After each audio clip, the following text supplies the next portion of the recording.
The Boeing 737 MAX groundings of 2019 threw the aviation world into turmoil. Over 10,000 737s have been sold since the 737-100 first flew all the way back in 1968. The MAX is the newest in the 737 series and is super fuel efficient, even taking me all the way across the Atlantic a few years ago. One thing's for sure, the 737 has come a long way since the original classic design. It's now 2021, the MAXes are back in the air, and so am I. Today we're going to fly the national airline Aeromexico on the MAX in business class. Come with me, enjoy the trip, and let's see what it's like to fly on the MAX in 2021. Let's go, from Mexico City to Tijuana. Today's video sponsor is Surfshark. So here we are, Mexico City, just got off a slightly delayed internal flight from Cancun. I'm connecting up to Tijuana today, and my first stop is going to be to try and find the Aeromexico lounge here because I'm traveling in business class. Mexico City Airport is small. Terminal 2 is the newer of the two terminals here, but it is very crowded. The airport is actually the 33rd busiest in the whole world, but the reality is there is just not enough space here, and the airport is, and feels, very much over capacity. You see, the airport is on a small, cramped site, not far from the city centre, and is in dire need of replacement. There's a lack of good restaurants and sitting areas airside, so lounge access should be a bonus. The Aeromexico Salon Premier Lounge is on the mezzanine level and open to all business class ticket holders.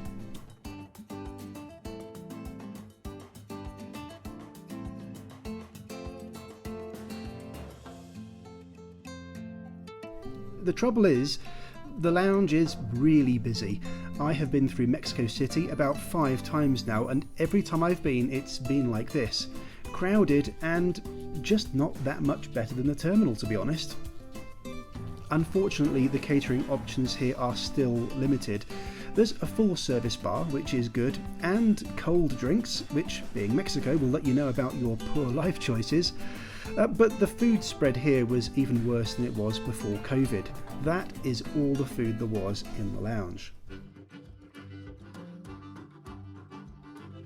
I'd prefer to spend an hour wasting time in the Chili's restaurant at the north end of the terminal, but you may be lucky enough to get into the Centurion lounge here. It's way nicer than Aeromexico's, there's host service, somebody will show you to your seat, and upstairs there is a proper restaurant, with good food too. The best thing? The price.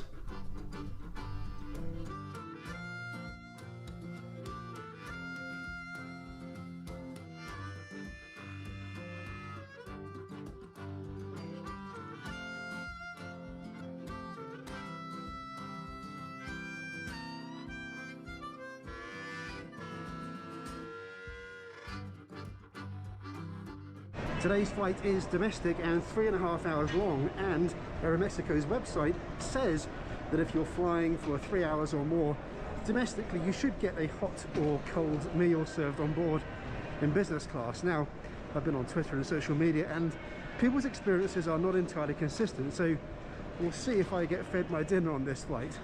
Anyways, I'm looking forward to being back on the 737 MAX. Today's flight is actually on a 737 MAX 9, which is one of the stretched versions of the 737 MAX, and it's not a variant I've flown on before, so it's a first for me today. Almost brand new aircraft. Today's video sponsor is Surfshark, an award-winning VPN, or virtual private network. Surfshark is part of my personal travel arsenal for a whole list of reasons. If you're not attracted to the idea of leveraging lower ticket prices or staying safe on public Wi-Fi, maybe the whitelisting facility, industry-leading encryption, and a quick kill switch in case you lose internet might convince you to give it a go. But I find it so annoying when you can't access some content overseas. But Surfshark can help. Activate the VPN and select an appropriate spoof location, and voila, the content is restored. It's dead easy and costs absolute peanuts too. You'd be mad not to consider it, especially as Surfshark have a special deal for my viewers. Go to surfshark.deals/wingin for 83% off and 3 extra months for free of Surfshark VPN. The terminal design here prioritises keeping cool, so that's why there's not a huge amount of glass. It's almost impossible to see your aircraft from the gate, but this window gives a pretty good runway view, which is a thumbs up from me.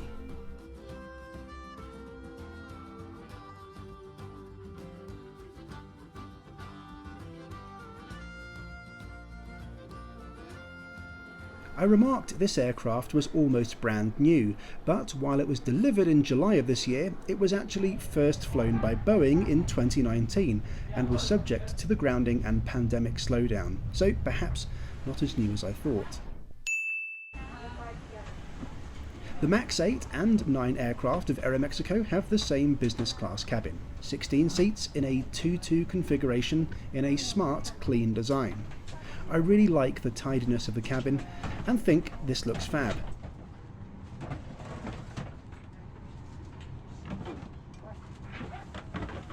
Then I heard the words I never want to hear.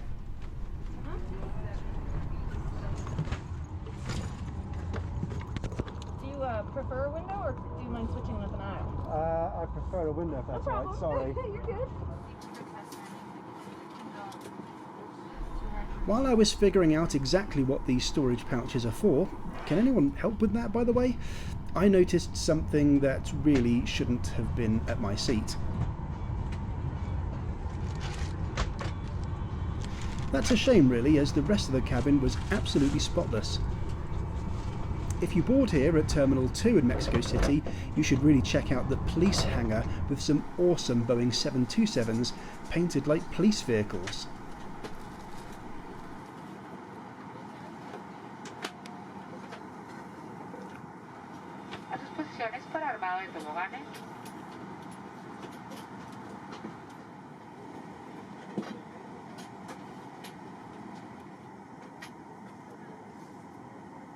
The most valuable cargo goes in last. I get a pre-departure orange juice and it's time to head to Tijuana.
Our climb out of Mexico City is gradual but powerful.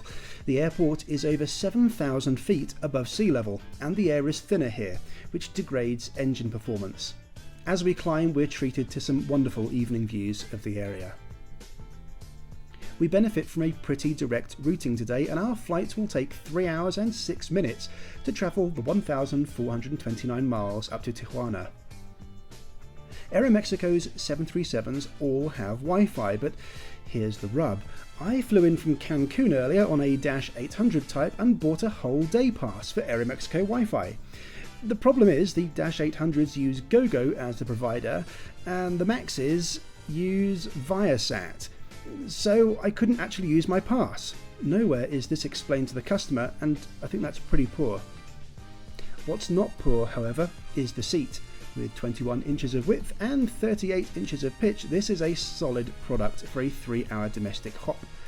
There's a footrest you can use too, although I always find these fairly uncomfortable as I have longer legs. Your experience may vary. The pull-out table is not here. Here it is. It feels very well made and has a device holder if you prefer to watch your iPhone or iPad, and it extends to form a pretty good sized table.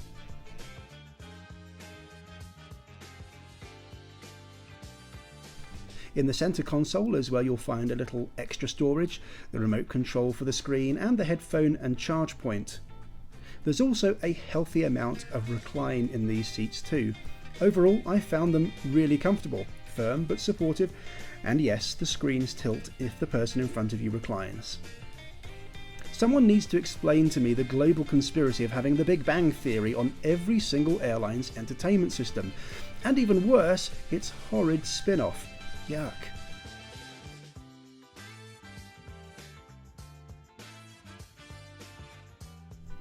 If you decide to watch something, there are headphones on this route. On shorter ones, the airline provides only earbuds, but you're always better off bringing your own anyway.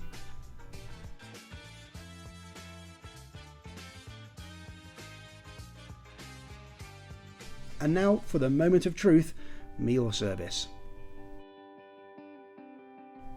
I appreciate the nice touch of setting a tablecloth, and the crew were lovely, but to be honest, this is not a meal. A bit of a shame, as I found Aeromexico's catering on long haul to be excellent a couple of years ago. Now, nobody can expect that sort of food on a 3-hour domestic flight, but nice as though the sandwich was, for a dinner time flight of 3 hours, that's not great. The pre-flight info about food didn't really explain this, and if there's just going to be a sandwich on board, tell the passengers, then they can make arrangements to eat elsewhere. If you want to follow my adventures in real time, don't forget to follow me on social media, and please drop a like on this video, a comment if you loved it, and subscribe to be notified of all my future uploads. It's really great to be in the air, and I tried a local beer, which wasn't bad at all. This definitely has to be one of the better views you can get when drinking a beer anywhere in the world.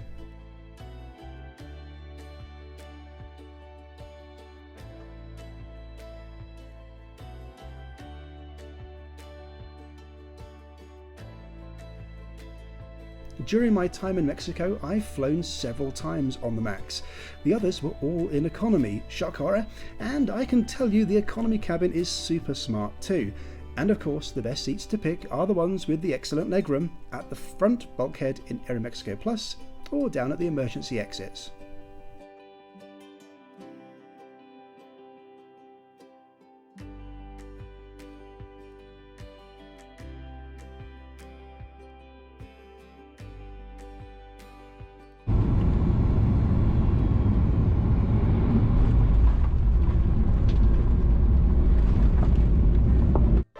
So, a bit hit and miss with Aeromexico today, but the important factor is the price.